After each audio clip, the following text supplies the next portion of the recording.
O'Connor? Bien, felizmente, aquí a tu disposición. Bien, ingeniero. Entonces empezamos. Aquí tengo el documento que usted me hizo llegar del ingeniero Hugo Connor. Vamos a hablar de la guerra en Ucrania y también que nos hable de las relaciones que tiene Bolivia en Rusia, cómo influye esta guerra que hay en Ucrania también en el Perú, en Latinoamérica. Bien, ingeniero, la guerra en Ucrania empieza así. Sí, ¿podemos empezar la presentación? ¿Sí? Sí. ¿Un poquito más alto? Sí, está bien ahí. Bueno, empecemos la presentación señalando que este es un conflicto muy ligado, como muchos, a los negocios de las armas sobre todo, ¿no? Porque hay otros tipos de negocios también que benefician a los que promueven este tipo de guerras, ¿no? Por ejemplo, los beneficios de la reconstrucción. O sea, si yo soy un país que invado, destruyo, entonces eso beneficia a las empresas que van a hacer la reconstrucción. Más trabajo para ellos, ¿verdad?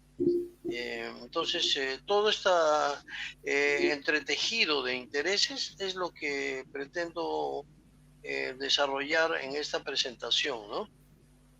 No sé si podemos continuar. Así es, sí. Ya, entonces una primera pregunta que nos hacemos es por qué se generan estas guerras. Ahí tenemos unas 5 guerras recientes, sobre todo la que más destaca ahorita por las noticias es Ucrania, pero la inmediata anterior ha sido el retiro, el término de la guerra en Afganistán. Entonces, allí tenemos nosotros el tema de las causas que entendemos que son de estas guerras. Por ejemplo, en primer lugar, la extracción de recursos naturales. Todos estos países tienen recursos importantes, sea petróleo, ¿no es cierto?, o sitios estratégicos en los cuales las potencias están interesadas en extraer. Lo otro que ya dijimos es el negocio de las armas, que está presente en todo lo que son las guerras. Asimismo, la ampliación de mercados, porque si es un país ya controlado militarmente, entonces se abre un mercado para los productos de la potencia que ha ganado o que ha tomado todo ese territorio. Es el caso de Irak, por ejemplo. Entonces va a haber un mercado para los productos que quieran introducir, sobre todo en el sector alimenticio, ¿no? Lo que son las empresas de comida chatarra, por ejemplo. Entonces tienen un gran mercado con un país derrotado, un país que está ya bajo un dominio. Entonces es un beneficio también en el sector alimenticio, ¿no? Asimismo, tenemos un problema que está presente siempre, que es la mantención de la hegemonía. Entonces acá tenemos nosotros que explicar un poco qué cosa es esto de hegemonía. El dominio que tiene un país sobre un conjunto de países, sobre todo cuando ya asume carácter mundial, se le llama hegemonía, de tal manera de que basado en el poder militar, en el poder económico, en el poder político, se convierte en el padre de todos los demás países. Entonces es como quien dice un gendarme que tiene que estar al tanto de cualquier conflicto para intervenir y para hacer un arbitraje y decir, no, esto es bueno, esto es malo. Entonces esa potestad que se irroga en determinados países se le llama hegemonía. Y en ese momento, después de la caída de la Unión Soviética, queda Estados Unidos como prácticamente único país hegemónico y con una serie de países que le brindan apoyo y establecen una alianza subordinada, como es el caso de los países de Europa. Entonces, decíamos, no sé si podemos volver a la presentación. Ahí señalamos, entonces, estas guerras están relacionadas, por eso pongo esas flechas indicando que no es casualidad que se vayan desatando una guerra tras otra, de tal manera de que brinden siempre a las potencias que las promueven un beneficio permanente. Si se acaba una guerra, empieza la otra y así sucesivamente. Entonces el negocio se mantiene boyante, como podríamos decir, ¿no? Podemos continuar entonces con la siguiente vista.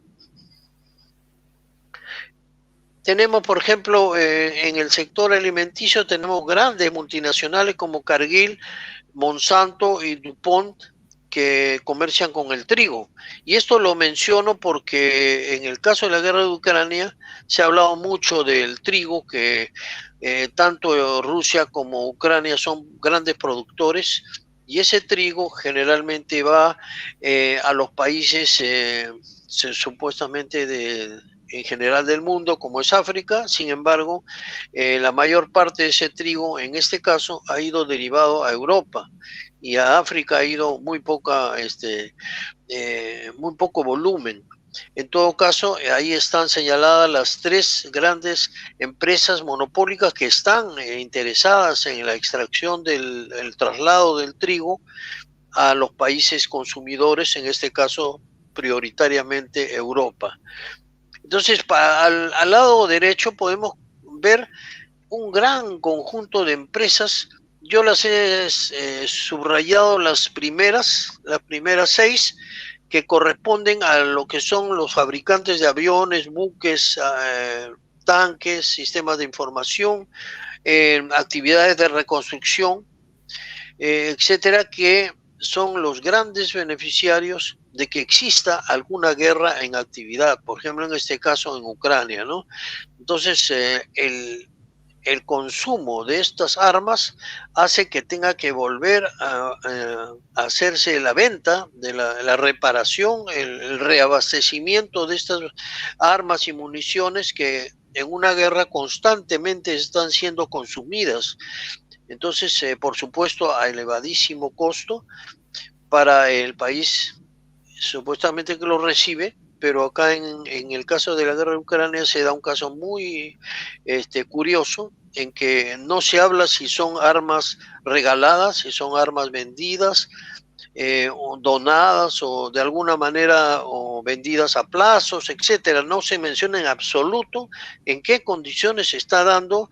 Luego vamos a ver el monto en dólares que ha significado en este año y medio de guerra entre Rusia y Ucrania. Entonces podríamos ver en la vista siguiente, tal vez podamos apreciar un caso muy particular que se dio en la guerra inmediata anterior, que es la guerra de Afganistán, entre Estados Unidos y Afganistán. La guerra duró 10 años, y eso significó para el Tesoro norteamericano unos 2.3 billones de dólares, de acuerdo a los cálculos, billones, o sea, mil millones, ¿no?, de dólares que gastó el Tesoro estadounidense, ¿no? Sin embargo, después de estos 20 años, los talibanes, que eran los grupos que controlaban Afganistán antes que interviniera Estados Unidos, vuelven a tomar el poder, y Estados Unidos se ve apurado por salirse del territorio de Afganistán. Aparentemente, pues, es un fracaso, un desastre militar, pero lo que está detrás de eso es que fue un gran negocio, porque de los 2.3 billones que le costó el conflicto a Estados Unidos, más de 1 millón fueron destinados a financiar gastos de operaciones del Departamento de Defensa norteamericano. Entonces, mejor dicho, los fabricantes de armas. Entonces ellos finalmente fueron los que hicieron su propio negocio. No interesa qué costo de vidas que haya ocasionado esos 10 años de guerra, 20 años en el caso de Afganistán. Yo lo estoy mencionando como un ejemplo de lo que... Sí, billones, disculpe, don ingeniero, de esos billones que usted dice que se gastó en ese conflicto, se refiere usted, me imagino, a cuántos países, muchos países ayudaron. Porque al Bueno, final, claro, como usted formalmente, dice que 1 millón fue para las armas, realmente, sí, para las empresas que venden armas, pero sí. realmente se gastó 2 billones. Pero No, no, ellos no. no El gasto total del Tesoro norteamericano ha sido 2,3 billones, ¿no? sí, De lo cual el negocio de los fabricantes les ha reeditado, les ha dado esa renta de 1 millón, o sea, 1 billón, perdón, ¿no? sí, Entonces, lo otro ha sido pues pago de los el mantenimiento de los soldados, ¿no? Su alimentación, su estadía, el traslados, etcétera. Todo eso es un costo enorme para un país que está tan lejano a la zona del conflicto. Entonces, repito, no solamente es una derrota militar porque Estados Unidos se ha tenido que ver obligado a retirarse, sino finalmente, aún a pesar de ese fracaso, como país, es un beneficio a nivel de empresas que son las que han venido suministrando el armamento, pero que el Estados Unidos perdió, armamento, pero sí, disculpe, ingeniero, no entiendo un poco, disculpe, ha perdido, usted dice, más de 2 billones. no, claro, ha gastado en esa guerra. Todo país que interviene en este caso tiene que comprar materiales, Claro, claro, disponer sí, su ejército, disponerlo, ¿no es cierto? sí. Trasladarlo, etcétera, ¿no? Entonces es un costo enorme de un país, sobre todo, como digo, distante, que tiene que mantener esa guerra, y en este caso una guerra por 20 años, que haciendo la suma de todo lo que le costó como país, como Estado, es una cifra, pero dentro de esa cifra una parte es la que pasa a ser ganancia de los que fabricaron pues las municiones, los aviones, todo lo que se consumió en la guerra, ¿no? Bueno, ese es un caso de Afganistán como una referencia. Ahora un poco quisiera que nos ubicáramos en el escenario geográfico, ¿no es cierto? Por ejemplo, el escenario es Europa.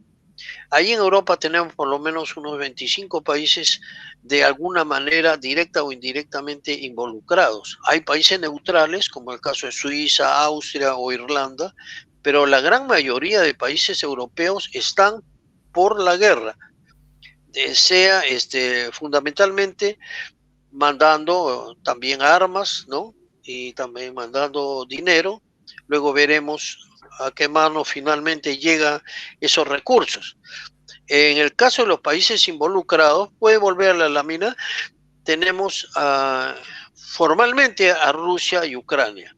Se dice entonces que Rusia invade Ucrania y que la guerra es entre los dos, pero en realidad, tras de eso, están directamente involucrados los países de la OTAN, que en este caso estamos hablando de 30 países liderados por Estados Unidos, que yo digo están involucrados porque están mandando armas, están mandando asesores, están utilizando su red de inteligencia a través de satélites, etcétera, de tal manera de que lo único que le falta es mandar tropa, pero están abiertamente haciendo su envío permanente de armas, que luego vamos a ver las cifras que están enviando, ¿no? Que son, ¿de dónde sale el dinero? Lógicamente de los contribuyentes de todos estos países. De tal manera de que el contribuyente, el ciudadano de cada uno de los países europeos y de Estados Unidos están dando de su bolsillo el dinero para que muera gente en este país, digamos, lamentablemente es Ucrania. También, por supuesto, hay muertos del otro bando, pero es inmensamente la cantidad de personas que ya han muerto hasta el día, en este año y medio. Es una cifra espantosa de más de 300.000 muertos que está ocasionando esta guerra, ¿no? Entonces es una cosa gravísima que está sucediendo entre nuestros ojos. Yo tengo analizando la situación internacional, pues por decir unos 40, 50 años, siguiendo, y jamás he visto en mi vida que se haga esa masacre. Prácticamente es una masacre, tal vez comparada a las bombas de Hiroshima y Nagasaki, ¿no? Donde murieron 250.000 personas. Entonces acá ya han muerto 300.000 y no es ninguna, digamos, no es un conflicto mundial, sí, y todo se está concentrando en un espacio muy reducido. Estamos hablando del país de Ucrania. Entonces, hay países que están al margen, de alguna manera no se comprometen directamente, hacen algunos miran de perfil, otros dan un apoyo por lo bajo, etcétera, ¿no? Por ejemplo, el caso de China, que está indirectamente a favor de Rusia, sobre todo en cuanto a las sanciones que han significado por parte de Occidente contra Rusia. China se ha negado a aplicar sanciones a Rusia, lo mismo que la India, el África, por supuesto, América Latina, el Medio Oriente, etcétera. Es toda una gran zona del mundo que se han negado a seguir las órdenes de Estados Unidos de sancionar a Rusia. Ahora, eso es entre paréntesis, quisiera señalar que se ha llegado a absurdos realmente ridículos en cuanto a esto de las sanciones, porque es algo así como le hemos puesto el nombre de rusofobia, porque le prohíben hasta a los jugadores de fútbol participar en la FIFA, les prohíben a los deportistas, prohíben la música de Tchaikovsky, los conciertos que ya estaban programados los anulan porque los que participan ahí son rusos. O sea, jamás en mi vida he visto tales medidas tan absurdas que involucran a la cultura, etcétera. Claro, hay excepciones que muchas veces la gente no conoce. Por ejemplo, la Estación Espacial Internacional, que está en este momento ya 20 años dando vueltas a nuestro planeta, ahí sí se dan la mano rusos, norteamericanos y otras nacionalidades, porque es una estación internacional construida por los rusos y luego se han ido sumando la NASA, etcétera. O sea, a ese nivel parece que fuera otro mundo, ¿no? Pero ahí no se da esto de la rusofobia. Pero por lo demás, como digo, se han llegado a estos absurdos ridículos de un odio visceral que ha alimentado Estados Unidos contra Rusia, y al cual todos los países europeos le han seguido. Entonces, de eso luego vamos a ver en el mapa cuáles son las razones que están de fondo de esa rusofobia y de ese alimentar una guerra que ya está para Ucrania completamente derrotada. O sea, es un sueño absurdo de entender que Rusia vaya a ser derrotada por Ucrania. Eso es imposible, ¿no?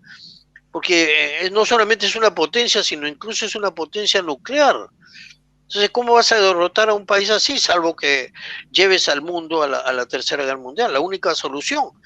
Mientras tanto, los objetivos, a mi criterio, son desgastar a Rusia, consumirlo, provocarle daño económico, daño político y daño militar para desmembrarlo. Bueno, lo que pasa es que Rusia, y luego vamos a verlo en el mapa, son 22 millones de kilómetros cuadrados, son casi 3 veces lo que es el territorio de Estados Unidos, 3 veces el territorio de lo que es Australia o lo que es China. Entonces es un país inmenso que, a pesar que ha sido desmembrado, porque Ucrania era parte de la Unión Soviética, a pesar de eso quieren seguir desmembrándolo, sacándole las repúblicas que actualmente aún pertenecen a la Federación Rusa, Kazajistán, etcétera, distintos países, sobre todo del Asia, que pertenecen actualmente a la Federación Rusa, pretenden desmembrarla. Es probablemente porque también nuevamente el tema de los recursos. Ustedes saben que Rusia es gran productor de petróleo y productor de tierras raras, de minerales muy apreciados por el mundo, el gas, por supuesto. el gas. Entonces, es como la codicia de querer repartirse a Rusia, pero para la cual pretenden derrotarlo militarmente, lo cual, como repito, es un absurdo porque la única forma de derrotar a Rusia sería una tercera guerra mundial, y eso lo saben. Y sin embargo, ¿para qué hacen esto? Para desgastarlo, para desgastar, agotar a este país, ¿no? Llenarlo de sanciones. Y sin embargo, se ha librado de esas sanciones gracias al apoyo de China y de otras partes de países del mundo que se han negado a aplicar las sanciones económicas. Entonces, Rusia ha sobrevivido a las sanciones y se ha fortalecido, porque ha empezado a vender su gas o petróleo también a mayor precio. Entonces es como un boomerang, ¿no? Por pretender dañar a Rusia la han fortalecido, y entonces hoy más que nunca es completamente absurdo pensar que vaya a ser derrotado por Ucrania. Entonces, como digo, se está metiendo enorme cantidad de dinero y provocando enorme cantidad de muertes con ese afán imposible de ganarle a Rusia, que ese es el argumento, y ya está ganando, que Ucrania ya está arrinconándolo a Rusia. Entonces acá me gustaría tocar el tema de lo que son los medios de comunicación. Los medios de comunicación actualmente, es casi la totalidad de medios de comunicación del mundo están completamente favorables a Estados Unidos, a Europa, a la OTAN. El tema es OTAN, es muy importante tocarlo, a tal punto de que o cambian la realidad o ocultan parte de la realidad.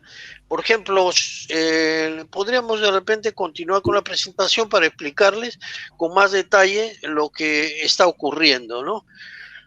A ver. ¿A quién se está enfrentando Rusia? En el mapa estamos viendo en azul todo lo que son los países europeos, pero quiero que noten los dos tonos de azul.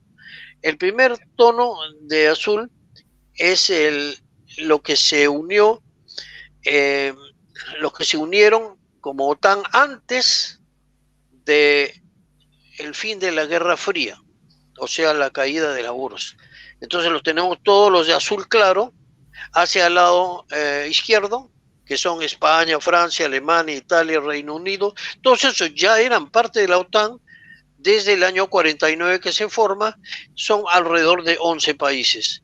Sin embargo, una vez que cae la URSS, la OTAN, que era el organismo militar, el brazo militar de Estados Unidos dentro de Europa, supuestamente como alianza defensiva frente a la amenaza rusa, entonces en vez de detenerse, porque ya la URSS había sido disuelta, todo lo contrario, comenzaron a conquistar a los demás países de Europa oriental, como son Polonia, Hungría, Rumanía, Bulgaria, los incorporaron a la OTAN, y de tal punto que de 11 países ahora son más de 30 integrantes de la OTAN como organismo, pacto militar, e incluso incorporando a Suecia y a Finlandia. Es decir, ¿qué es lo que se pretende? Nuevamente digo, están haciendo, ahí en el mapa se ve clarito, cómo están cercándolo a Rusia, y la estocada final es Ucrania, que está en color amarillo. Incorporando a Ucrania dentro de la OTAN, le cierran completamente la salida, incluso al Mar Negro, a Rusia, de tal forma de que está en una situación completamente a la defensiva, en este caso Rusia. Entonces, mientras tanto, la prensa occidental pinta todo lo contrario, pinta que es Rusia la agresiva que invade y que pretende dominar toda Europa. Lo único que ha pretendido Rusia, y de esto se han firmado pactos, incluso como el pacto que se hizo en Minsk, en la capital de Bielorrusia, el cual Occidente no cumplió. ¿Cuál era el pacto? No avanzar ni un centímetro la OTAN hacia Rusia. Y sin embargo, como repito, se ha triplicado la cantidad de países miembros de la OTAN. ¿Por qué creció la OTAN si Rusia ya había disuelto la URSS, que ellos tenían su propio pacto que se llamaba el Pacto de Varsovia? El Pacto de Varsovia se disuelve en el año 91 y a partir de ahí ya ustedes ven los colores oscuros de los demás países que después del año 91 se incorporan a la OTAN. ¿Por qué fortalecen la OTAN? Si ya Rusia había perdido fuerza completamente a partir de la caída de la URSS. Entonces la respuesta es esa, de que la única respuesta que encuentro es que la OTAN va más allá de lo que era la Guerra Fría. Es más, ahora pretenden incorporar a países que están en el Asia a la OTAN. Y entonces nuevamente me pregunto, ¿cómo es esto? Organización del Tratado del Atlántico Norte, esas son las siglas de la OTAN. ¿Acaso Japón y los países del Asia pertenecen al Atlántico? ¿Acaso Turquía es del Atlántico? Hay países que no tienen nada que ver con el Atlántico y sin embargo forman parte o están siendo incorporados a esta alianza militar, porque la OTAN no es en este momento un pacto militar defensivo, sino todo lo contrario. A tal punto que la OTAN ha entrado en Afganistán, la OTAN ha entrado en Yugoslavia, desmembrándola. No sé si ustedes recuerdan, pero Yugoslavia llegó a ser despedazada en 5 o 6 pequeñas repúblicas, ¿no? Argumentando que habían problemas internos en Yugoslavia, la OTAN comenzó a bombardear Yugoslavia. Son temas que, como digo, la prensa occidental oculta, no menciona en absoluto el carácter agresivo de la OTAN, en la cual están en este momento concentrándose en el apoyo a Ucrania, que ni siquiera pertenece a la Unión Europea y no pertenece tampoco a la OTAN. Entonces, ingeniero, una preguntita. Le voy a responder un poquito a lo que yo escucho cuando usted me está diciendo que, por ejemplo, el caso de Polonia. Lo que dicen, por ejemplo, los polacos es que ellos, por ejemplo, ¿no? Tienen miedo, o los otros países más pequeñitos tienen miedo porque son países pequeñitos y si Rusia los ataca, pues es luchar contra David contra Goliat, y por eso que ellos tratan de unirse, ¿no? a la OTAN, o se trataron de unir a la OTAN, ¿no? Y se unieron finalmente a la OTAN, por ese mismo miedo de tener miedo a la expansión rusa. Eso es lo que... ¿Qué diría usted con respecto a eso, don ingeniero? Yo lo que digo en este caso muy concreto es que el miedo es el peor consejero para tomar decisiones a nivel de personal, a nivel familiar, a nivel del país y en este caso de las naciones. Basado en el miedo se hacen las peores acciones. ¿Quién mete miedo? ¿Quién crea el cuco del comunismo? Es Occidente. Ahora, el cuco de que Rusia quiere invadir Europa, entonces alimentan ese cuco, todos los medios de prensa lo alimentan. Acabo de conversar con una amistad en Noruega y me dicen que ellos tienen mucho miedo de Rusia y son países limítrofes. ¿Cuál es la amenaza de Rusia? ¿Querer ocupar Noruega? Jamás lo ha hecho. Polonia fue salvada por Rusia en la época de la URSS de Hitler. Hitler había invadido justamente Polonia y se fue hasta Moscú. Entonces, ¿quién derrotó a Hitler? Eso también se oculta en la prensa. Lo derrotó el ejército rojo de la URSS. Y no solamente lo derrotó en Polonia, en Checoslovaquia, en Hungría, en todos estos países de Europa Occidental lo derrotó. A tal punto que cuando entra a Estados Unidos a través del desembarco en Normandía, ya llega tarde, porque ya Hitler lo habían acorralado, supuestamente se mata, ¿no? Pero ya es derrotado los nazis por los rusos y salvan a Polonia de los nazis. Entonces, ¿cómo nos explicamos el odio a Rusia que ha sido Disculpe, ingeniero, pero, el que ha salvado a Europa de los disculpe, nazis? una preguntita, pero de ahí Rusia no quería salirse de Polonia, ¿se recuerda? Mire, Polonia se ha mantenido como país dentro del Pacto de Varsovia, a tal punto que Varsovia es la capital de Polonia. Se crea ese pacto para protegerse de la OTAN. O sea, se crea eso a través de la confrontación de la Guerra Fría.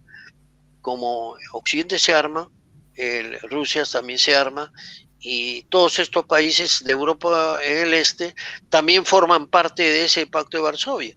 Pero como repito, una vez que la URSS cae, se disuelve, ya el Pacto de Varsovia automáticamente queda disuelto. Sin embargo, la OTAN continúa avanzando hacia Rusia, ¿no es cierto?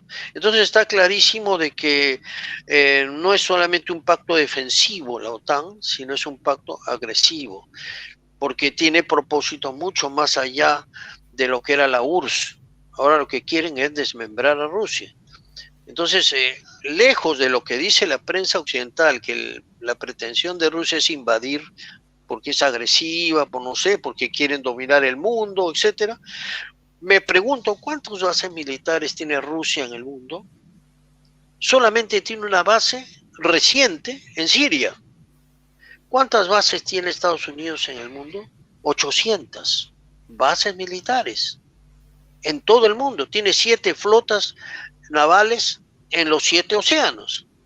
¿Quién es el que amenaza a quién? O sea, ¿de quién debemos cuidarnos como amenaza? ¿Es acaso aquel que apenas tiene una base en Siria o al que tiene 800 bases y es el único país que ha tirado bombas atómicas, que ha usado las armas nucleares? ¿No es cierto? ¿Qué país es el que de sus 200 y pico años, apenas 15 o 16 años no ha tenido guerra? Todo el resto de esos 250 años ha sido permanente guerra que ha creado Estados Unidos en todo el mundo. ¿Dónde está la amenaza? Digo, ¿de parte de quién estaría en todo caso la amenaza? ¿De quién tenemos que cuidarnos? Seamos Noruega, Suecia, Finlandia o Polonia. ¿Quién es el más agresivo militarmente? ¿Quién invierte más en ejércitos?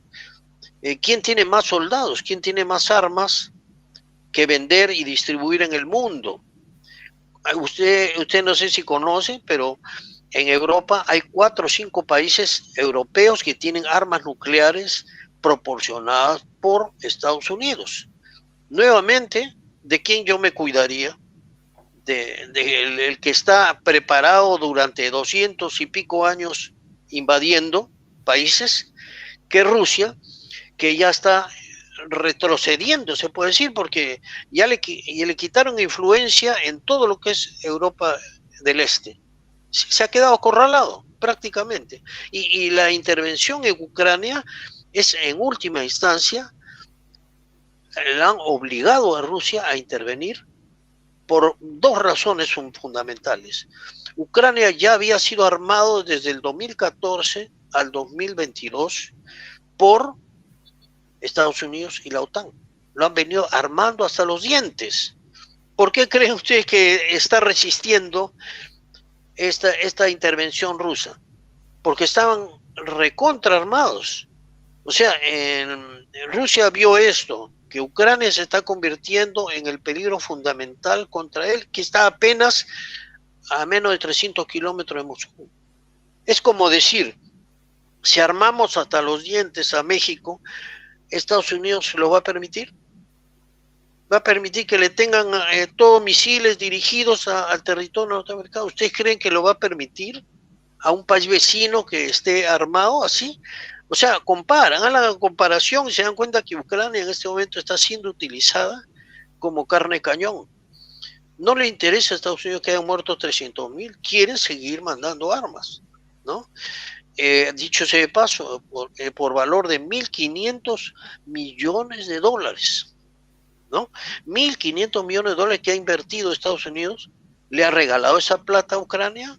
¿Son grandes amigos solidarios o es que su interés es otro? ¿No es cierto? hacerlos pelear hasta el último ucraniano. Y ya luego verán mandar tropas. Porque si se les acaban los ucranianos, van a tener que mandar a otros. Entonces, en otra parte, por el otro lado, viéndolo del ángulo de los rusos, vieron que el ejército ucraniano estaba siendo armado hasta los dientes. ¿Para qué interviene Rusia? Para desarmar, para frenar, diezmar a ese ejército ucraniano armado por Occidente, porque esa es su punta de lanza contra ellos. Si no intervenían, iba a ser peor, porque prácticamente iban a poner misiles dentro de Ucrania, lo iban a incorporar a la OTAN, y ustedes saben que el pacto de la OTAN es, si tú atacas a un país de la OTAN, todos los demás se tiran contra ti. Es decir, al incorporar Ucrania, es la mayor provocación que se pueda imaginar, porque entonces Rusia ya estaba completamente impedido de frenar el militarismo en Ucrania. Como parte de la OTAN, se iba a tener que enfrentar con toda la OTAN, y ahí sí, Tercera Guerra Mundial, no hay nada que hacer. Su única salvación de Rusia es apretar el botón, y tiene, pues, como ustedes conocen, 5.800 ojivas nucleares. Estados Unidos tiene algo menos, 5.300, algo así. Es decir que tú y yo desaparecemos del mapa. Todos estamos supeditados a lo que estén decidiéndose en esos países, ¿no? Lamentablemente, o sea, está fuera de nuestro alcance poder cambiar este problema. Lo que sí podemos hacer es trabajar a nivel de la prensa alternativa, por supuesto. Yo quisiera que continúes la presentación para acabar la parte del PowerPoint y luego ya las conclusiones. A ver, en la siguiente ustedes pueden ver, siga. La siguiente, ahí está. Ese es el mapa de Ucrania. Fíjense que en el sur está el Mar Negro. Su única salida de Rusia era la península de Crimea, y entonces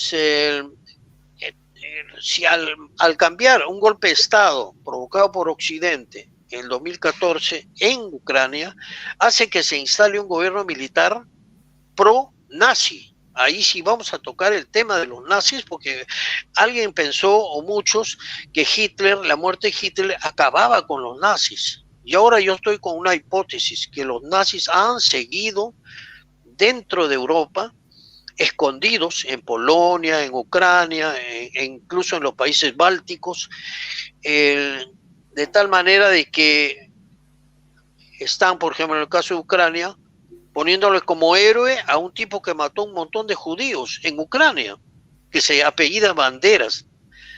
Banderas, no como el actor, sino Banderas con plural, ¿no?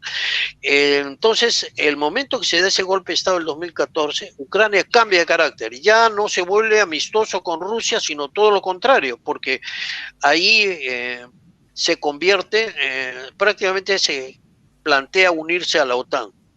Entonces la llamada de alerta para Rusia fue, por lo pronto, tengo que tomar la península de Crimea.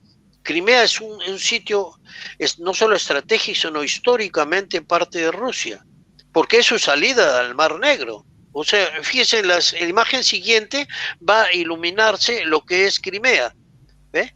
A ver, esa es la península de Crimea, que el 2014 Rusia dice, no, momentito, me están quitando la salida, porque este gobierno nazi va a oponerse a que yo esté en el Mar Negro, entonces ocupamos. Pero primero vamos a, aparte de la ocupación, hacer un referéndum.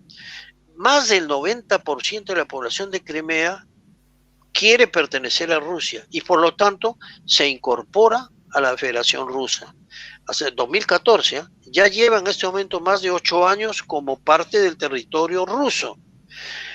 Luego seguimos en la siguiente imagen, ya llegamos al 2022, la provincia de Lugansk, y la siguiente, la siguiente lámina, las dos provincias que están viendo ustedes coloreadas son bombardeadas durante 8 años, producen más de 15.000 muertos, por parte del gobierno de Ucrania, gobierno militar, y luego Zelensky, sin piedad matan a la gente bombardeando, a pesar que estas dos provincias no tienen ejército. O sea, es prácticamente militares contra civiles. Entonces, y eso que ellos están, a espaldas de ellos está Rusia. 8 años han estado pidiéndole a Rusia intervención para salvarse de esas masacres. Es en el momento del 2014 en que Rusia entra militarmente a esas dos provincias, y es más, como rusohablantes son prácticamente la tercera parte de Ucrania, que también han sido prohibidos de hablar su lengua rusa natural, deciden seguir en la intervención, en la siguiente lámina, con la provincia, ellos llaman Oblast, la provincia que está en amarillo, que es Zaporizhia, y luego la otra, a ver, la siguiente lámina, la provincia de Gerson. Entonces ahorita son 4 provincias que han hecho referéndum y quieren pertenecer a Rusia. Ya decidieron ellos. Sin embargo, Ucrania se niega, incluso Pero pretende recuperar están Crimea. obligados, Sí. están ¿Cómo? los obligan ahí con armamento, algo así, Claro. como se escucha que... Si nosotros hacemos caso a la fuente de información de Occidente, vamos a pensar de esa manera, que todo referéndum es sospecha de manipulación, que lo hicieron trampa, etcétera. ¿Ustedes se acuerdan de las elecciones acá en el Perú? Claro, La Keiko decía, no, han hecho trampa. Cuando ellos pierden, dicen que ha habido trampa. Entonces, cuando, por ejemplo, en Venezuela han habido 18 elecciones parlamentarias y de presidente en un lapso de menos de 20 años, dicen, es una dictadura. Venezuela es una dictadura. ¿Se dan cuenta? O sea, por más elecciones que hagas, igualito te van a llamar, porque esa es la narrativa de la prensa occidental.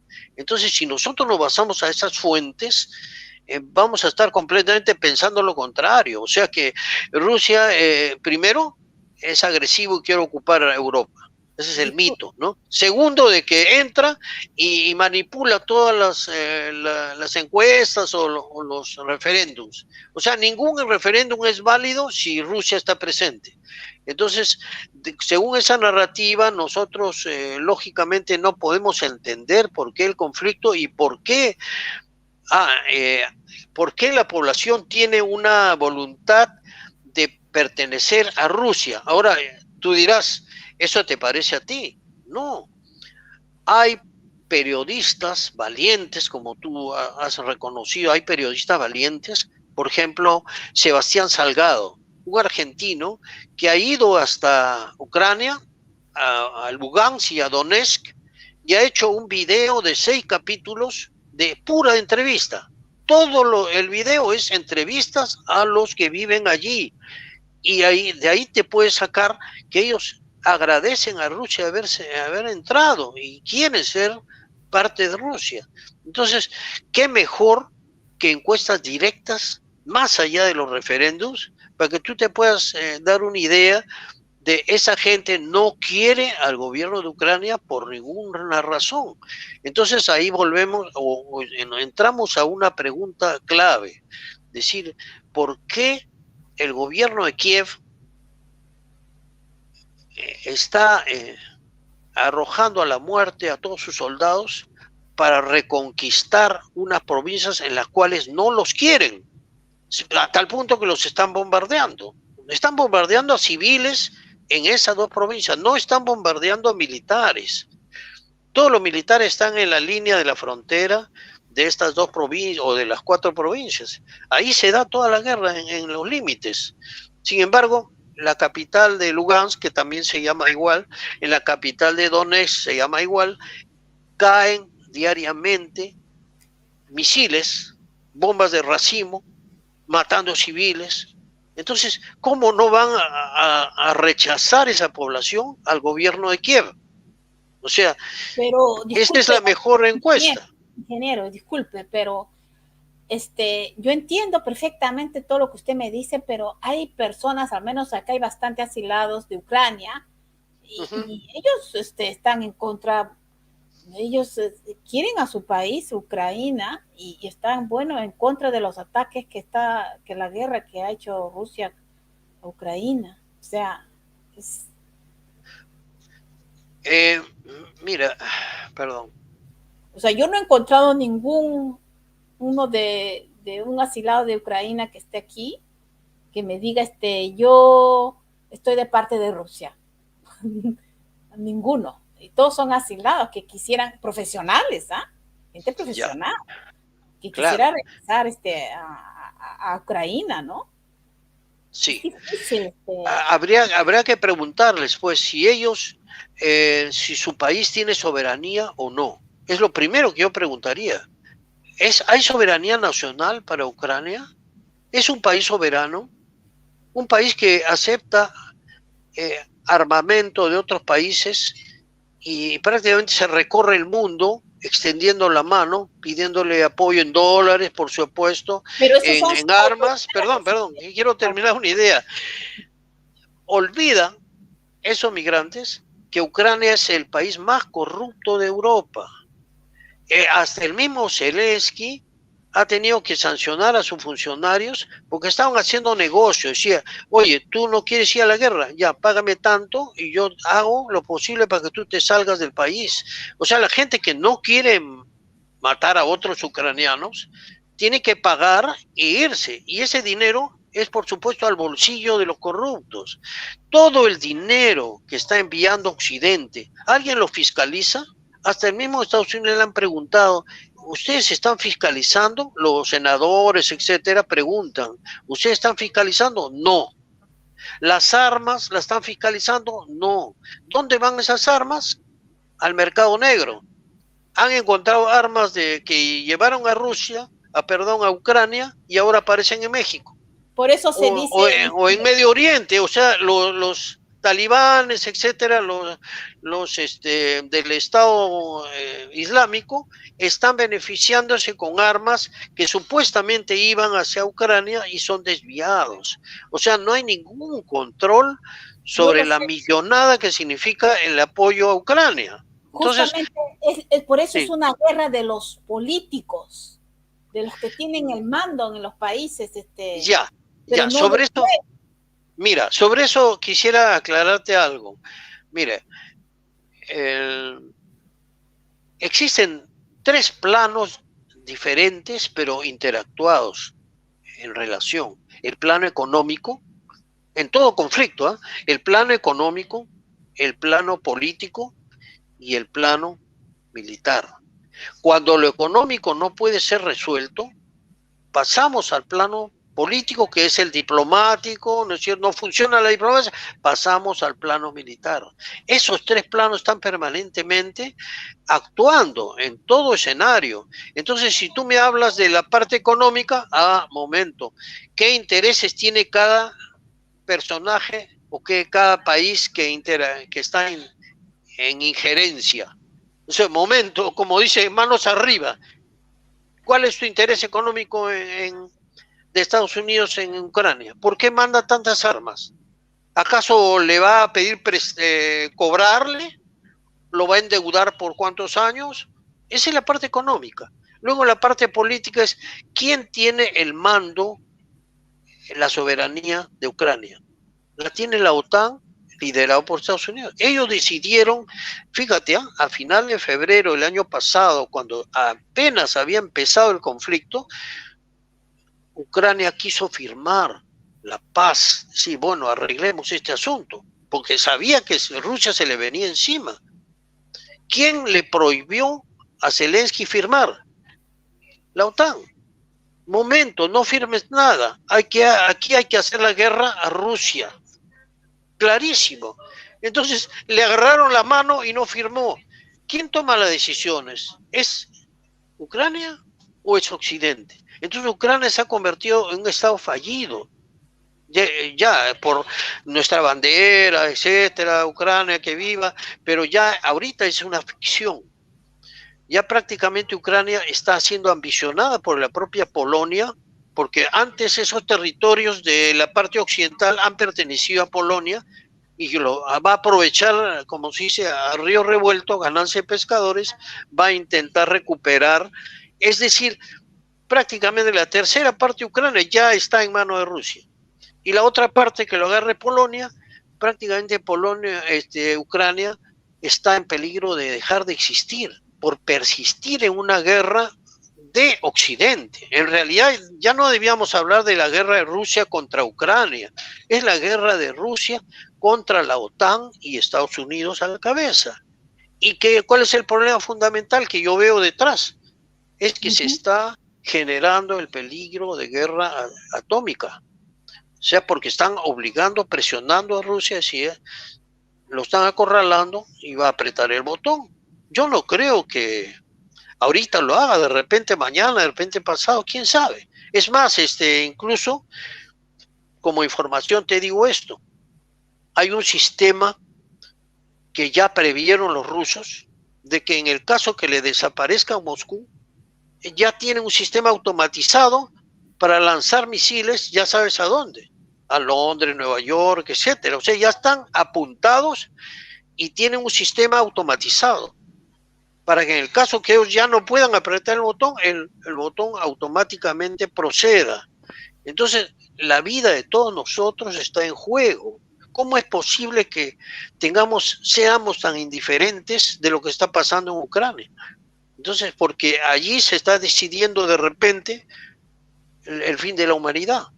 Entonces, ¿por qué? Por la ambición hegemónica de Estados Unidos, está claro. No quieren perder. Y ahora, el tema de BRICS entra justo para que se pueda comprender que el grupo 7, el grupo de los 7, de las potencias industriales de Occidente, incluyendo el Japón, se formaron desde el año 75, Francia, etcétera, Alemania, Canadá, Estados Unidos, Gran Bretaña, por supuesto. Todos ellos formaron el grupo de los 7 y desde el año 75 para adelante comenzaron a dictar las políticas a nivel mundial, bajo la batuta, por supuesto, de Estados Unidos. Y entonces, ¿qué pasa? De que comienzan a surgir naciones emergentes, como es la India, que ahorita acaba de llegar a la Luna con su nave, ¿no? China, por supuesto, que es el país más emergente de todos ellos.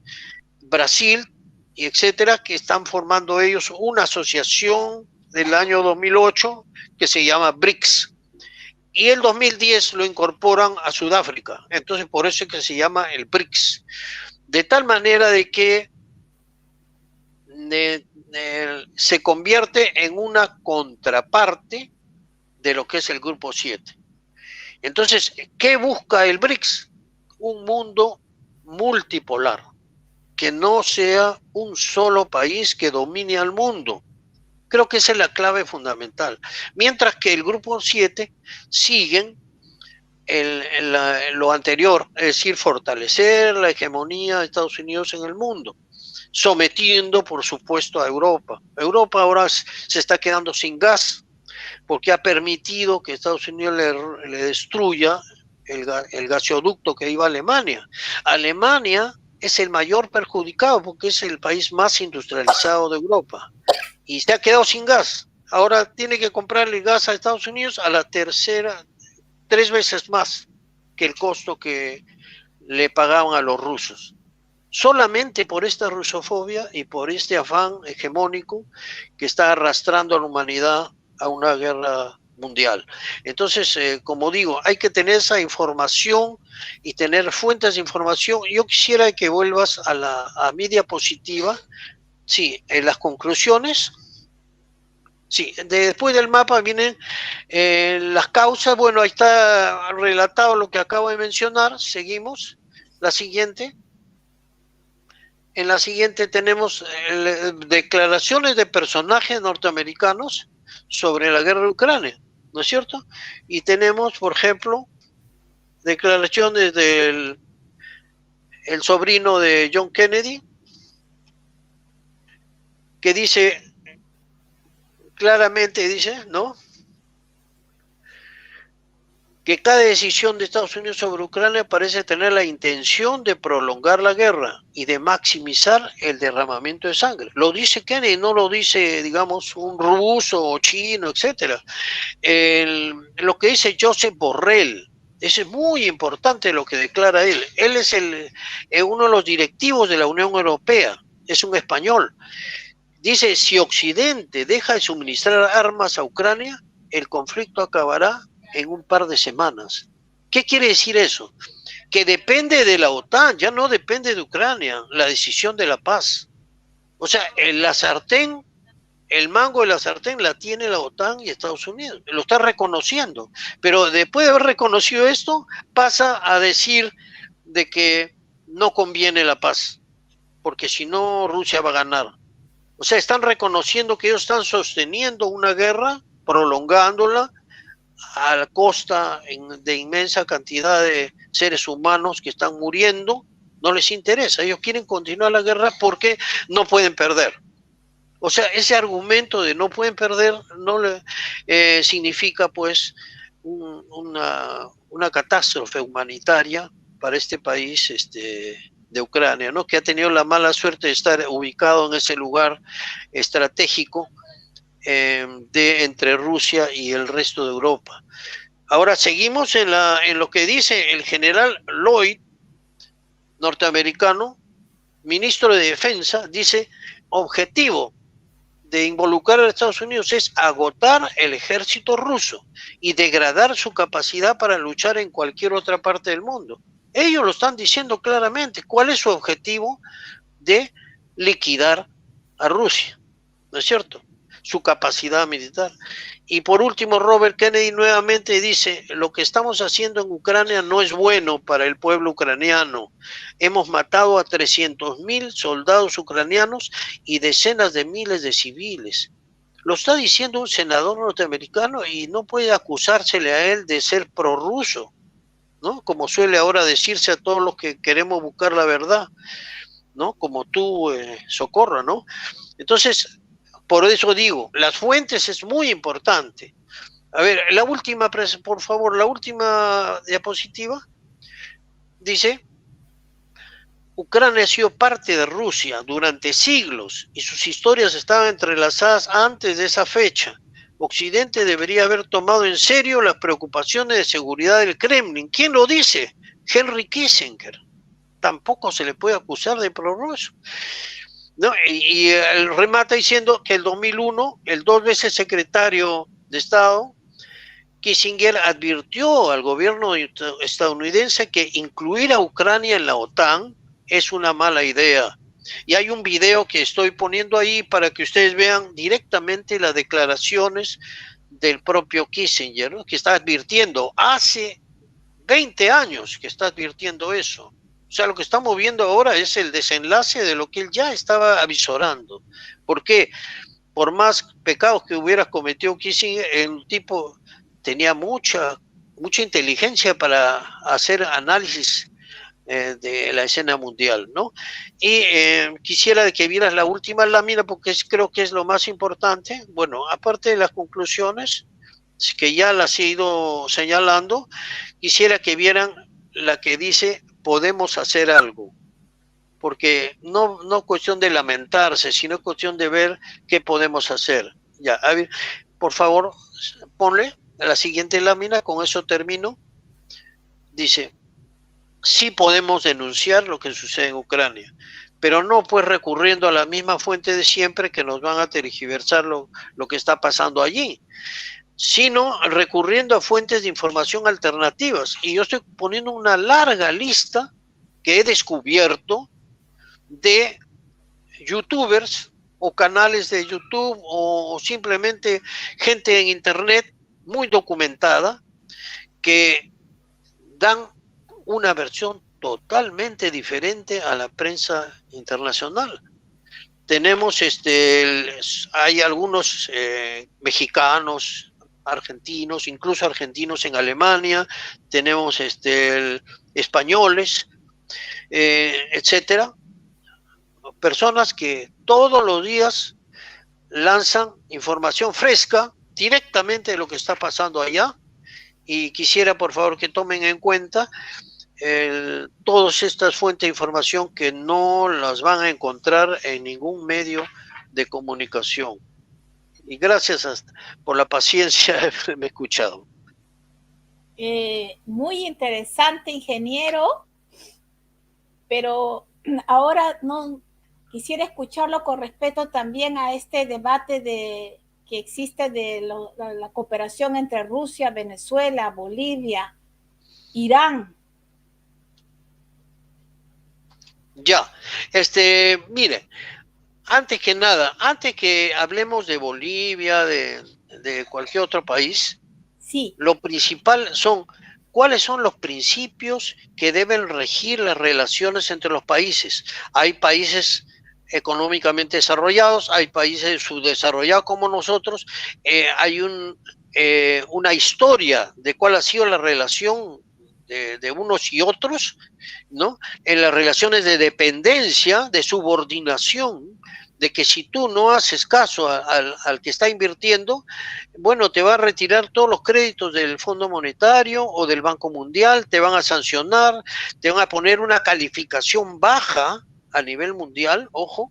Entonces ellos deciden someter a estos países que tienen materias primas. Entonces, cómo se lleva el cobre de la Sauder, todo eso tenemos una larga historia, incluso he sido testigo cómo actúa la Sauder como tipo enclave. Es decir, una parte del territorio peruano la hace suya, desde la mina hasta el puerto, ¿sí?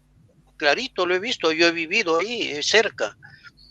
Entonces, no me va a contar pues historia de que esto viene en afán de amistad, de darnos el precio adecuado a los minerales, etcétera.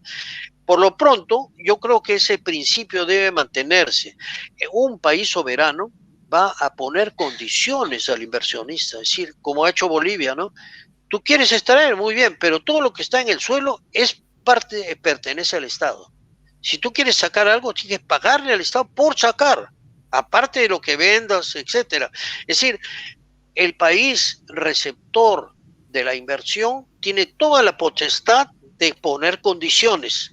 Y eso es lo que estamos, perdón, se me está, el cargador, por favor, el cargador de Lance, sí.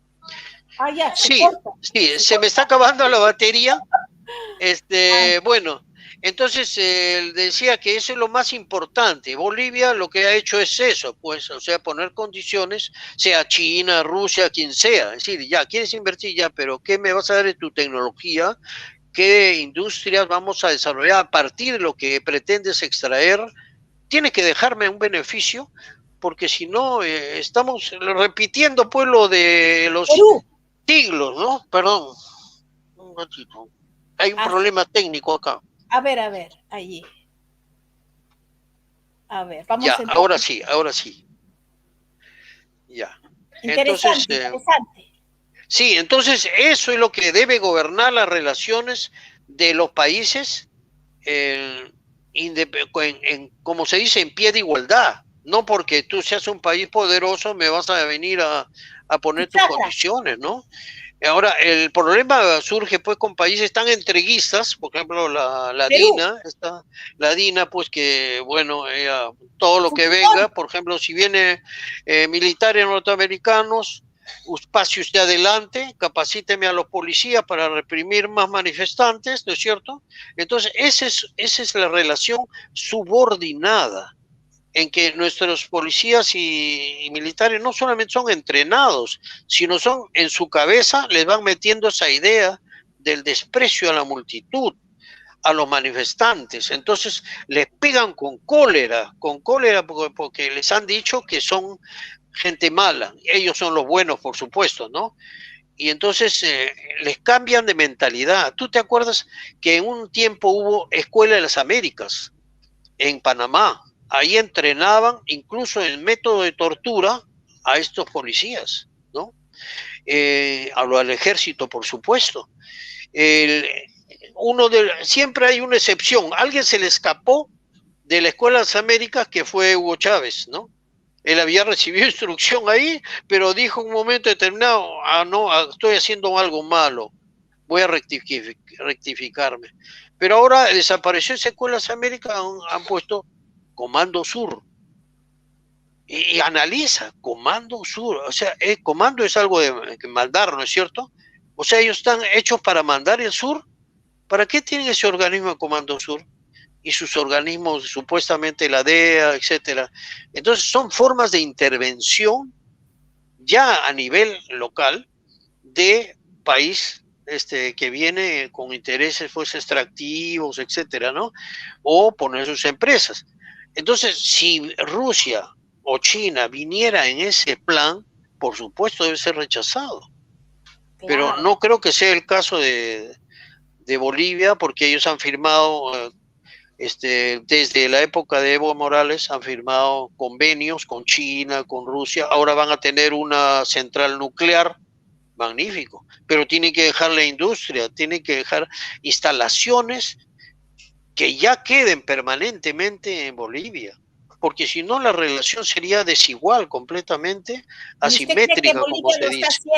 ¿Usted cree que lo está Yo haciendo? creo que sí, porque tienen un gobierno digamos, de corte popular, que están permanentemente tratando de defender, o sea, creo que en el fondo es ¿quién nos gobierna? ¿Qué tipo de Estado tenemos? Esas son las preguntas, y si tenemos un Estado que favorezca a la población, entonces va a tener que tener una actitud soberana, valiente, ¿no? Sea quien sea que se presente. Ahora, te cuento esto. Cuando subió Evo Morales, ¿cuál era el mito? Que todas las empresas extranjeras se iban a largar, no iban a querer invertir, etc. El mismo cuento que nos meten acá. Y sin embargo, ¿qué pasó? Todo lo contrario. Las empresas se sometieron a las condiciones que le planteaba el nuevo gobierno y han seguido invirtiendo, ¿no es cierto? Pero eso sí, las empresas estatales tienen que ser fortalecidas, tienen que ir recibiendo la tecnología de aquellos que inviertan, de tal manera de que el país se quede con algo, bueno, es cierto. No va a simplemente quedarse con un hueco, un forado, como es el caso, por ejemplo, tú lo ves en Cajamarca, ¿no? Sitios que eran lagunas, ahora son socavones, ¿no es cierto?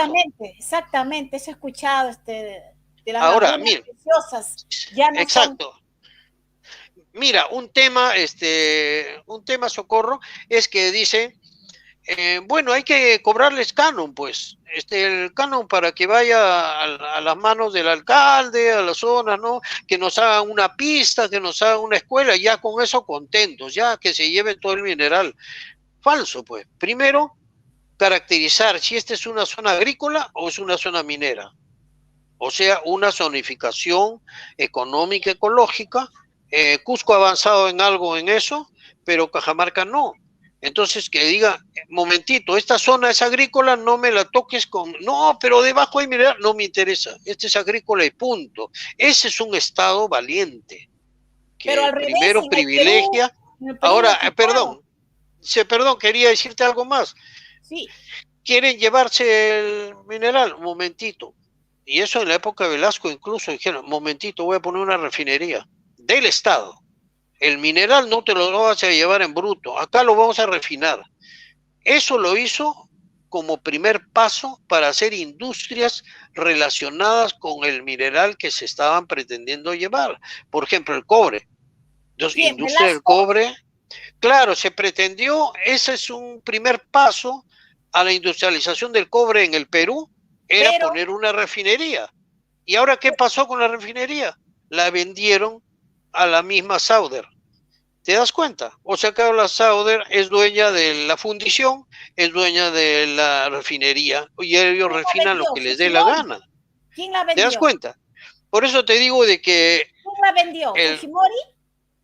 No, Fujimori, lógicamente, ha rematado cuántas empresas del Estado, Pesca Perú, Minero Perú, etcétera, todo lo que era Perú, lo único que se salvó fue Petroperú, pero lo han mochado, pues se ha quedado en inferioridad de condiciones con las empresas como la que contamina Ventanilla, etcétera, ¿no? La Repsol. Entonces, esa venta de empresas que son industrias básicas o insumos básicos para el desarrollo no pueden ser vendidas. Ese es como vender las joyas de la familia, ¿no es cierto? Entonces, está bien claro de que, digo, no basta con extraer, pongamos bien una empresa, dice, vamos a extraer, ya, y cuánto mineral se va a refinar acá, que va a generar artesanía, que va a vender productos de ese mismo material y va a dar trabajo a la población, porque da la casualidad que la mina más grande de oro del Perú, y no sé si del mundo, es la Yanacocha. Y sin embargo, Cajamarca es uno de los departamentos tercero o cuarto más pobre del mundo, del Perú. Imagínate, sí, dónde está el desarrollo que dice que trae la minería. Es falso. Exacto. Totalmente falso. Por eso digo, hay que ver bien las cosas, ¿no? Pero no guiándose pues por la prensa parametrada, ¿no es cierto? Ya sabemos lo que van a decir estos son antimineros, ¿no? Y lo que queremos es que se proteja la agricultura, se proteja los recursos naturales, porque si te contara en otra conversación vamos a hablar de la madera, cómo depredan la selva peruana, los explotadores de la madera, ¿no es cierto? Y de ver detrás de ellos siempre qué empresas trabajan, qué empresas se benefician. Si no hacemos esas preguntas, estamos pues solamente en la superficie de la noticia, ¿verdad? Por eso quisiera terminar diciéndote lo que nos recomendaba Albert Einstein. Decía, lo más importante es no dejar de hacerse preguntas. Y ahí está el kit de la ciencia. Hay gente que no le gusta hacerse preguntas, sencillamente. No. ¿Por qué Bolivia ha preferido unirse con Rusia y también con Irán, con China? ¿Por qué? Bueno, aparte de lo que es el convenio, eso es muy aparte, el convenio puede ser en términos económicos, de desarrollo, etcétera. Otra es el alineamiento internacional. Es un poco diferenciar en cuáles son los polos en los cuales me han venido golpeando, me han venido invadiendo, me han hecho golpes militares, etcétera. Entonces por ahí no quiero andar, ¿no es cierto? Ya estoy curado, ya no quiero andar con ese polo, me voy de repente al otro polo a ver qué ofrece. Entonces el alineamiento internacional es totalmente un derecho de cualquier nación, decir para dónde, como dice el futbolista, pateo para este arco o pateo para el otro arco, ¿no? Pero no me puedo quedar en el medio de repente, quién sabe, por un tiempo, ¿no? Observando, cautamente, etcétera, hasta que diga, finalmente, esta gente me parece que me trata mejor, entonces les voy a apoyar, ¿no? Pero sin someterse, esa es la clave, sin someter nuestra soberanía a nadie, por más pintado que esté. A nadie, exactamente. Exacto. Claro, haciéndonos respetar, está bien, inversión, lógico. Pero me haces industria. Exacto, porque si no hay industria...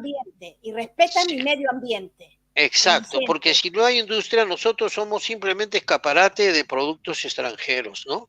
Ahora se hacen zapatos, telas, todo importado. ¿Dónde está nuestra industria textil? En el suelo. Nuestra industria de zapatos, en el suelo. No existe. Y la metalurgia, ni qué te miento. Te voy a mentar sobre la industria metalúrgica. Eran unas 100 fábricas metalúrgicas en Lima. 100. Yo estoy muy cercano a eso. 100 fábricas metalúrgicas solamente en Lima. Actualmente, búscalas. Ni con lupa. ¿Dónde se fue esa industria? ¿Dónde se fueron esos obreros? A ser ambulantes, a ser taxistas. O sea, pérdida del valor productivo de nuestro país. Entonces, el capital humano está... El Perú tiene un estado parásito.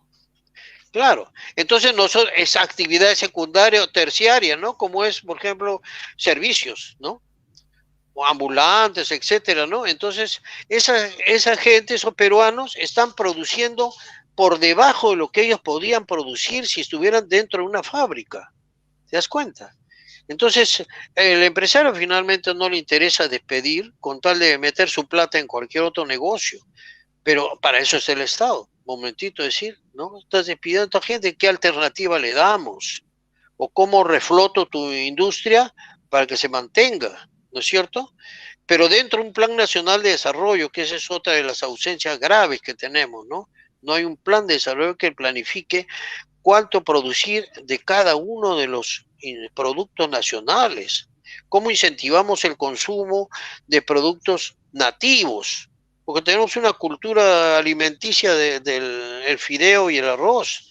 Estamos despreciando productos milenarios, que hasta los astronautas de la NASA consumen su quinoa, ¿no? Así le llaman quinoa. Pero tenemos una larga lista de productos que tenían buenos antepasados en el Imperio Incaico, con lo cual mantuvieron a 10 millones de habitantes. Ya de luego de la independencia se redujo a 2 millones la población del Perú. Esos son otros datos que debemos tener en cuenta. 2 millones en todo el Perú.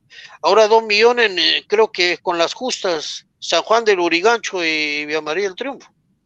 Imagínate, ¿no? Entonces hemos crecido, pero descontroladamente, etcétera. Son muchos temas y yo quisiera de que en alguna otra ocasión pueda hablarte sobre la regionalización, que es un tema sumamente importante. Interesante, de las maderas también. Solamente la última pregunta que justamente yo le comentaba hoy día a mis chicos, que todavía son adolescentes, les comentaba que iba a hablar de este tema de Rusia y Ucrania. Y bueno, ellos me decían, mamá, pero date cuenta que, por ejemplo, en Rusia no hay esa libertad que uno tiene, por ejemplo, en Europa, ¿no? No existe esa libertad porque sí, hay campos de concentración. Eso sí es buena noticia. A ver, voy a buscarlo. Bueno, ese era de los nazis, ¿ah? Los nazis, pero, incluso los filonazis. Claro, tienen sus cárceles. No, pero usted sabe, hay mucho de que si es que tú estás en contra, no existe la misma libertad que puede existir en Estados Unidos o en la misma Europa allí. Si usted está en contra de lo que está pasando casi en Perú, si usted, peor todavía, si usted está en contra, pues desaparece o usted va a la cárcel. Ya, mucha especulación sobre eso. Ahí hay dos temas. Hay dos temas ahí que se han juntado. El tema de la libertad, que es un tema muy amplio, que en algún momento lo vamos a abordar bien claro. Solamente recordarte una frase de Simón Bolívar. A ver. Que lo vi en un monumento, en un pueblito que se llama Santa Eulalia, vi su monumento y atrás del monumento habían puesto una frase de él que decía: la libertad se sostiene en la justicia. Fíjate qué inteligente Bolívar, dio en el clavo. ¿Cómo va a haber libertad si no hay justicia? La justicia precede, anticipa y garantiza la libertad. Hablamos de libertad. Por ejemplo, digamos, un amigo que esté en la esquina, ¿no? Que está vendiendo chicles. Y le digo, tú tienes la libertad de irte a Europa. ¿Así? No. ¿Y el pasaje? ¿Y la estadía? ¿Dónde está? No hay recursos. O sea, la libertad es para quien la ejerce, para quien pueda ejercerla. Ahora, si el país está en aprietos, yo no voy a pedir, no, pues yo quiero zapatillas Nike. Yo quiero mi blue jean, todos mis modas, pero el país está en crisis, no me interesa, yo quiero mi libertad y tengo la plata y me lo compro, ¿entiendes? O sea, ¿cómo podemos tener un ciudadano egoísta que no le interesa el futuro de su país, los aprietos en que está su país? Y dice, no, si es aquí no tengo libertad de vivir como yo quiero, me largo, me voy, como han hecho muchos venezolanos, me largo, ¿no? O sea, la malentendida libertad. Libertad es, antes que nada, garantizar la comida, la educación y la salud. Esa es la base de la justicia social. Si no hay justicia social, ¿para qué me sirve la libertad? Es simplemente una declamación, un adorno, ¿no es cierto? Un monumento por ahí en Nueva York. ¿No te das cuenta? Sí. Interesante. por eso tenemos que conectar una palabra con otra. Ahora tú me dices esto de que no dejan hablar a la gente, que la reprimen, no sé, hay que buscar casos, pero si un país está en guerra, Pero en Irán, no puedes estar hablándote, ¿cómo? Irán. Irán, bueno, es mucho más complicado porque ese es un estado islámico donde prima la religión. Y tú sabes que hay una mezcla explosiva entre política y religión. Entonces, Bueno, lo importante ellos entonces son fundamentalistas, pues lamentablemente son fundamentalistas. sí, Así sí, se llama, Estado Islámico, ¿no? claro. Ahora, yo no voy a ir al Estado Islámico a decir que abajo Mahoma, etcétera, pues me van a meter preso seguro, ¿no? ¿Te das cuenta? O sea que tienes que actuar con cuidado donde estés, ¿no es cierto? Pero eso de campo de concentración más bien me ha hecho acordar a lo que hacen los israelíes en la Franja de Gaza. Ese es un verdadero campo de concentración. Parece que se han olvidado de que ellos también han sufrido con los nazis, ¿no es cierto? Con los campos de concentración en Polonia, en Alemania, ¿no es cierto? Para vergüenza de la humanidad, ¿no es cierto? ¿Cuántos seres humanos han sido sacrificados simplemente por un afán supremacista, el supremacismo blanco, ¿no es cierto? De anglosajón y europeo, que considera que ellos son la raza superior, ¿no es cierto? Entonces, todas esas ideas que son explosivas, pues porque conducen a las guerras, ¿no es cierto? Ahora, no vayas a pensar que la Segunda Guerra Mundial es por la locura de Hitler. Ahí se estaban peleando por mercados. Nuevamente, la base es analizar la economía. Segundo lugar, la política. Y tercer lugar, lo militar. Lo militar es en última instancia lo que es la política concentrada, es lo militar. Pero lo que hizo Hitler es el revanchismo. Habían sido aplastados en la Primera Guerra Mundial. Alemania había perdido todos sus mercados. Entonces todo el orgullo alemán se fue al suelo. Y entonces aprovecha Hitler para inflamar el nacionalismo agresivo, ¿no es cierto? Sí, sí, eso es conocido, Entonces, eso es conocido. eso, ¿por qué crees que millones de gente lo siguen a él, a un loco, ¿no es cierto? Por el Entonces, nacionalismo, sí. claro, pero el nacionalismo agresivo es muy negativo, ¿no es cierto? Claro, Porque ya te ciega. Donde una frase que te quiero dejar es: donde prima la pasión, se oculta la razón. Pierdes ya. 2 más 2 es 4, ya no es 2 más 2 es 4. Es lo que yo quiero, lo que yo me apasiono. Claro, claro, te domina la pasión o el amor al dinero, entonces ya no te interesa más, ¿no es cierto? Pierdes la cabeza. Y eso es lo que está pasando ahora con la gente, ¿no? Ya no, tú no puedes razonar con una persona apasionada, ¿no? Ya no, te va a bloquear completamente. No se puede, ¿no? Es verdad. Ya, no ya en vez de gobernar las neuronas, gobiernan las células hepáticas. ¿Te das cuenta? Y ahí contra eso no puedes, ¿no? Lamentablemente. Te contestan con el hígado en la mano, te contestan, ¿no? Entonces ya, sí, pues. Excelente, don Hugo, ingeniero Connor, muchas gracias. Ya. Quedamos entonces en más temas de la madera, la explotación de la madera y también del tema de la regionalización y muchas cosas más. Muchas gracias. Ya, encantado. Cuando se pueda, me pasa la voz. Muchas gracias por esta oportunidad. No, gracias.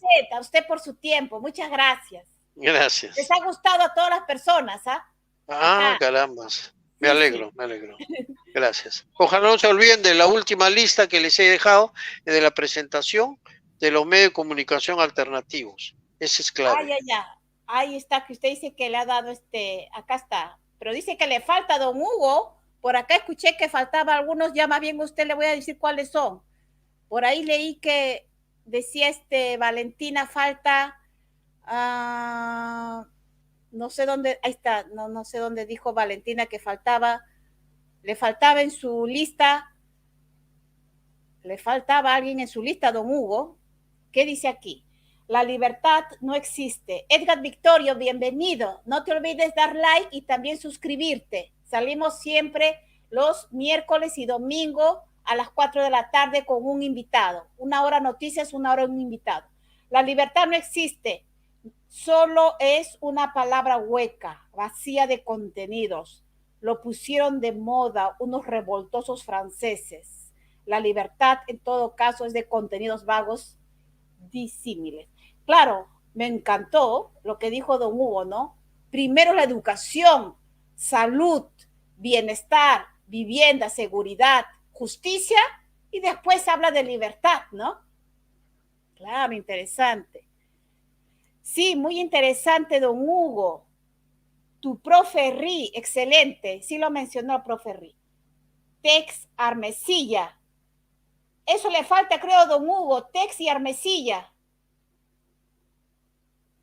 Muchas gracias, ingeniero. Esperamos otra presentación, dice Susi.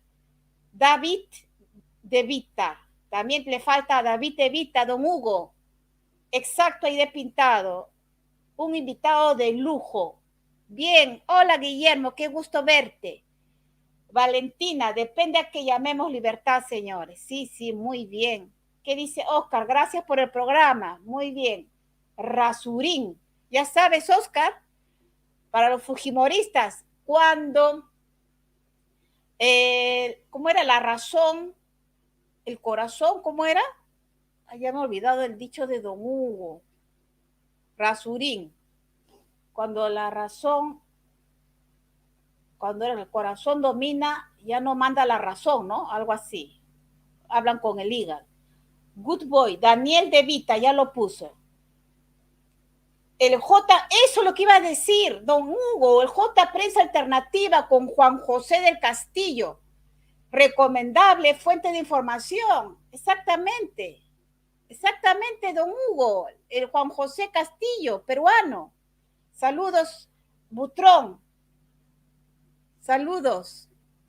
Esperanza, continuar con la protesta de no consumir gaseosa, cerveza, tratar de no ir a los supermercados, no comprar su ropa, claro que afectaría la economía de estos monopolios. A comer quinoa, bastante camote, totalmente diferente. Las costumbres se respetan, es verdad también, es verdad. Azangue, ¿qué significa Azangue?